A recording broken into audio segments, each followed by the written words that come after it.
All right, everybody, thank you so much for joining us in person and remotely as we kick off the Research Catalyst today. So this is our fourth time running the Research Catalyst, which I don't know that we anticipated when we started this a few years ago, but it's been a really cool surprise. And we've had at least one funded project come out of it every year. And so we're still working with those partners as we are trying to grow our reach and our research agenda and learning more about what we like to do and how to do it better. So this is fundamentally a joint project between the Office of Education Research and the Lastinger Center. So that's where the idea and the funding and the support comes from, but it would be nothing without our esteemed education faculty team members. So everybody, in my opinion, everybody wins when we get together through this program. Just to get us started, we have Thomasina, who is just going to have a brief statement about the Office of Education Research and how we partner together. And then Phil's going to be joining us to talk about a lot of the Lastinger Center initiatives, what we have available and what we're looking to do. And I will be around piping in and out with my ideas and experience. That's what you have to look forward to. So yes, Thomasina Adams, Associate Dean for Research and a faculty member in the School of Teaching and Learning, and here particularly to represent the college's Office of Educational Research. The whole focus, the whole agenda of our office is to support the research enterprise of the college, whatever that entails. And that's everything from supporting our faculty to pursue external funding, as well as internal funding, such as this Research Catalyst opportunity to support research. And everything in between. What we try to do is to make sure that we utilize the college's resources to reinvest into the faculty. So that you have the resources that you need, the support that you need to pursue your research agenda, to not just be successful as faculty members at the University of Florida, but to be successful scholars for your career. We are here to support you for the long term. And so the relationship between OER and the Lastinger Center is really strong. I'm always in contact with Phil and the team, and we work together to make sure that we are supporting the center because that is important to the college as well, as in addition to the individual faculty members. And so the college's support of this program, this is a full collaboration from the moment that Phil and Christina will draft the call, even for this meeting, until the recipients are selected and beyond. OER is here to support the process, not just as an activity, but the process for the meaningfulness it has for our faculty, and making sure that the things that you want to do where it intersects with the data in the center, where it intersects with the expertise in the center, where it intersects with the visibility of the center and the strengths that the center has nationally. OER is here to support the process. And so this Research Catalyst is just what it says. It is designed to catalyze the opportunity that faculty have to engage with the Lastinger Center, to benefit from the Lastinger Center. But it's a two-way street, because the Lastinger Center also wants to make sure its collaboration with the faculty is adding to the mission of the center and making sure that everyone comes out. I think you said it is a win-win for everyone. And so OER is here to fully support the Research Catalyst program, and we are looking forward to the outcome of this year's process. Thank you. Yeah.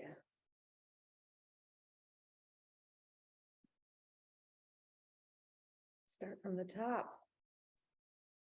All right, good afternoon, everybody. Thank you for being here. Thanks for joining us online. We're really excited to be able to kick off another Research Catalyst Award. So I'm going to be doing a lot of talking here, but feel free, if you're online, to just go ahead and kind of raise your hand, like using the Zoom function, because I can't see everyone's image, or literally in the room, just raising your hand if you have any questions as I move through the slides. I'm going to give you an overview of the Catalyst program itself and what we're endeavoring to do with it. And then I'm also going to give you an overview of the center, its work, and the areas of research interest that we have, so we can kind of guide some of the proposals that you might be considering into something that would be supportive of the center's mission and something that could be considered as a part of this Research Catalyst opportunity. And so really it is an opportunity, right? It is an opportunity to achieve a win-win, as everyone has said here before, because you're aiming to bring in research grants in order to support your work and your agenda as a faculty member in terms of your research. And we want to support you in doing so because we can align those interests, and that will be able to achieve something that benefits us both. And so the idea is for you to develop a proposal towards a funding agency that would align with an area of our research interest that you could lead as the principal investigator, and we would support as a part of the center's mission. When these are awarded, they're a financial award. So we're using some of the research dollars that the center has at its disposal that we set aside within our budget each year. And the way that we've cultivated this with OER is that an individual applicant could receive a research award of up to $4,000, or a team of applicants could receive up to $8,000, and they can decide how they distribute that among the members of the team, depending upon how they've structured their own proposal and their own work. Those monies can go towards salary buyouts if you have summertime, or you can buy materials or books, anything that you'd like to use research dollars for, as long as they have some connected research purpose, we can support that with these dollars, right? We have a total of funding available this year of up to $25,000 across all of the awards, right? And a partnership includes you being a co-author on a grant proposal, and then you're partnering with the center for the duration of the study, because the work that you'd be doing is in conjunction with the Lastinger Center, and we could feature the center's work in the proposal, so that hopefully it would help to attract support from whatever funding agency is considering the proposal. So, wait, I'm going the wrong way? Okay. Skipping over.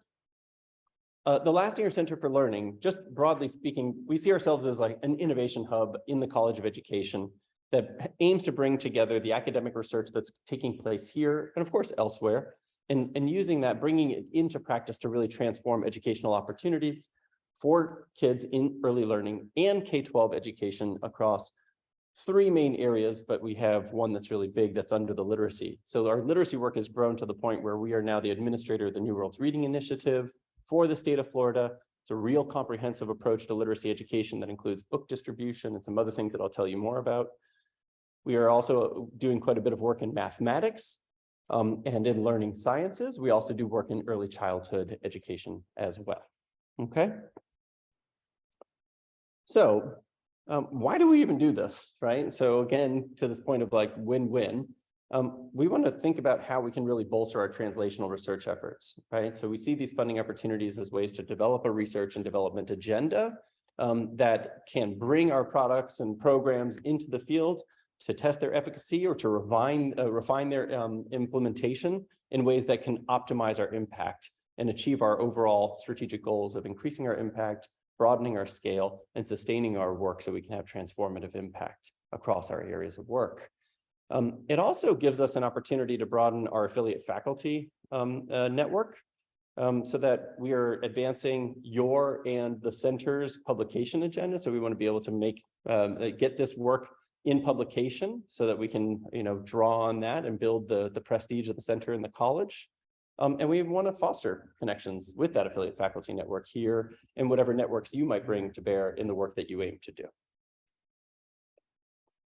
So this is a high-level overview. I call this our swoosh slide. So the center's work goes from early childhood to lifelong learning and success because we focus on three critical milestones. You've heard them before: kindergarten readiness, third grade reading, and algebra proficiency, right?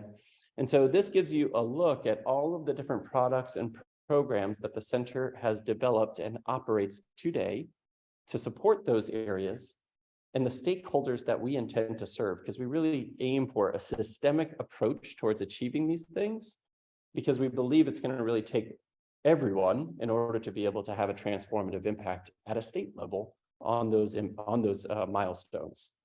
So to give you a high-level overview of them, and also to draw out, this is from our most recent strategic plan that we just published last year.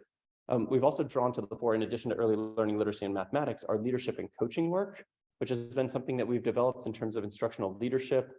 We've developed a preparation and a certification program in that space that we offer to educators, meaning like coaches or school principals or center directors in the early childhood space, as well as system leaders. And so we've developed that an approach towards instructional leadership. In kindergarten readiness and early learning, we've developed a really broad professional development program that has over 1,000 hours of coursework that is broken down into about 50 20-hour courses that is ISET accredited and can stack up to meaningful credentials in the workforce.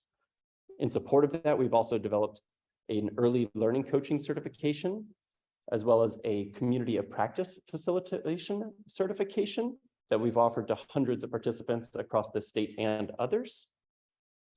In literacy, we have developed an online professional development system that is called the Literacy Matrix that is actually aligned with the requirements for the Florida reading endorsement. We've also aligned it to state requirements in South Carolina. We have also developed a literacy coaching certification in collaboration with the Department of Education. It's being run for the first time this year. It's the first time that Florida has created an instructional coaching certification. So we're really excited about that. I mentioned the New Worlds Reading Initiative, and it seems like it's just an item in here, but it is really an entity unto itself within the center. It was a massive investment by the Florida legislature to do home book distribution. So we are serving over 165,000 children currently because they meet the academic eligibility requirements as students not yet reading on grade level. And we're providing those books to them monthly. In addition, we are doing all sorts of family and community engagement strategies where we're offering online resources to those to families and communities across the state. We're also doing events and programming. We're launching an effort to bring on new partners all across the state, including IFAS, to align with their efforts in nutrition education, including any nonprofit organizations that are responding to an ITN that we're currently have ongoing. So there's going to be lots and lots of programming that's coming out of that in the family and community engagement space around literacy. And we were able to add to it last year, teacher professional development, which is inclusive of the micro-credential effort that I'll tell you more about briefly. If that's not enough in the literacy space, the team has also developed a reading app, which allows for the kinds of intentional and explicit instruction that happens within the instructional approach that's captured in the literacy matrix using digital devices. So we can in real time collect data around those kinds of efforts. It was built during the pandemic when we couldn't do in-person instruction, but people have found it so useful that they've continued it as we return to classroom instruction.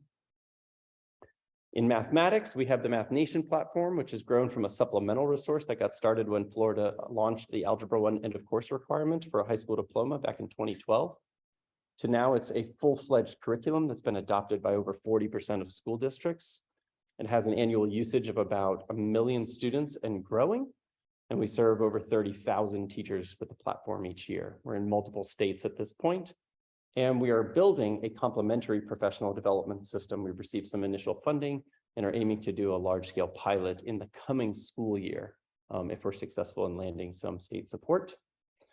And all of these things, as you can see, feed into what we call our data lagoon, right? All of our professional development programs are branded Flamingo because it's fun and it's from Florida. And flamingos don't live in a data lake, they go to a data lagoon. And so fortunately, we received some Bill and Melinda Gates Foundation funding to build out the data infrastructure, which would make all of the usage data out of these professional learning systems and student learning systems, in the case of Math Nation, available for research purposes so that we can align the data sets and even ingest new data sets from other data partners, such as school districts or early learning coalitions and others, to make those data sets available for analysis. Okay. Just getting started. So these are the research focus areas that I'm going to emphasize. They are the New Worlds Reading Initiative, mathematics, literacy, and our data lagoon. And of course, across all areas of our work, we're interested in both artificial intelligence and efforts around promoting our equity mission. So I'm going to dig into these. Before I do, were there any questions about that previous slide? I should have just stopped. Any questions from our folks online or from here in the group? Should I just keep going? And a little caveat for what's coming up next. These were responses from some of our lasting or leadership members when I said, what are you most excited to be researching right now? So we have this giant pool, the swoosh slide of products. And while anything is eligible, and we would be interested to hear if you have any ideas for these items, we're just going to dive into a few that were top of mind for this is where a lot of my excitement and energy are right now from somebody that would be a co-PI on these projects. Okay. All right. So I already again gave you the broad overview of what New Worlds is. So there's clearly a lot of data being generated out of this as we enroll these students, begin to distribute books that are aligned with the genre of interest that they've indicated, as they interact with the materials that we're hosting online, as we gather data from the Department of Education about their eligibility and their schools and classrooms, and engage their families in feedback regularly about the materials that they're receiving. So some ideas that come to mind from the team in terms of areas of potential research would be one, of course, the efficacy of the program, right? So are we actually seeing impacts in terms of students' reading proficiency? Are we seeing differential impacts based upon different characteristics or the kinds of interactions that they have? So we're curious about that, right? Because clearly we want to be able to continue to demonstrate the efficacy of the program, and we're thinking about different ways of measuring that impact. Because in our estimation for so long, we've talked about why students are not succeeding in reading. We want to be able to broaden the conversation to think about different kinds of success. So our communications materials, for example, in this space have really focused on building students' love of reading and thinking about what reading can do for them more than helping them to pass a test, right? So our campaign motto has actually been reading makes you, you, whatever that is, it makes you more of you. And so we've emphasized how that can highlight students' possibilities in terms of their imagination, in terms of their job opportunities in the future, and a whole host of other things. So that's one piece that we're curious about. We're also interested in measuring the impact on home literacy practices. So our families reporting that they're reading more at home. And when they're reading, what are they doing, right? In terms of, are those behaviors and practices aligned with what we know and the evidence about supporting children's literacy development? And we're very curious to think about how we might be able to employ artificial intelligence to be able to look at that at an individual level over the course of time and hopefully build towards recommendations, right? Where we could learn about what kinds of interactions lead to the outcomes of interest and then begin to make new recommendations to parents, to teachers and others about the kinds of practices that they could employ that would lead them to greater success in the future. So that's New Worlds. Switching gears to mathematics, I mentioned that we're building out this mathematics professional development system, right? Like all of our professional development, the center has been very intentional about taking a competency-based approach to professional development. In our estimation, we have measured professional development by hours in a seat, less than knowledge and skill development.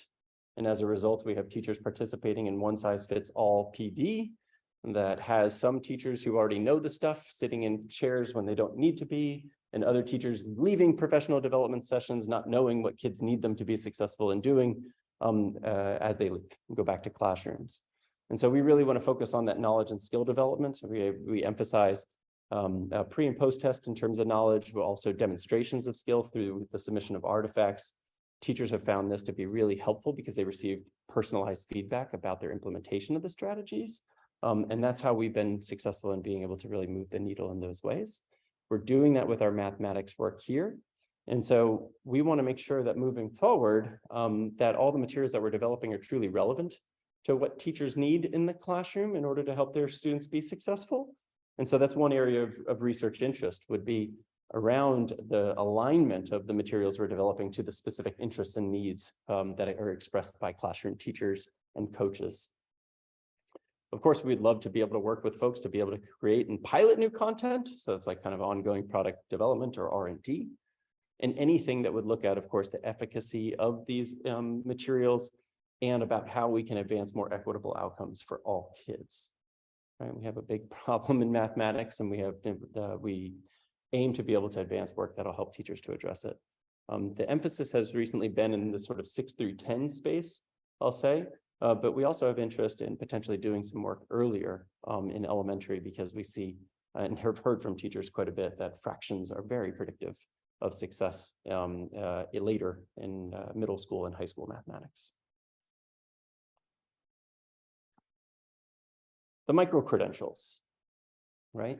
So switching gears here, again, a competency-based approach to professional development. We have the full pathway to the reading endorsement.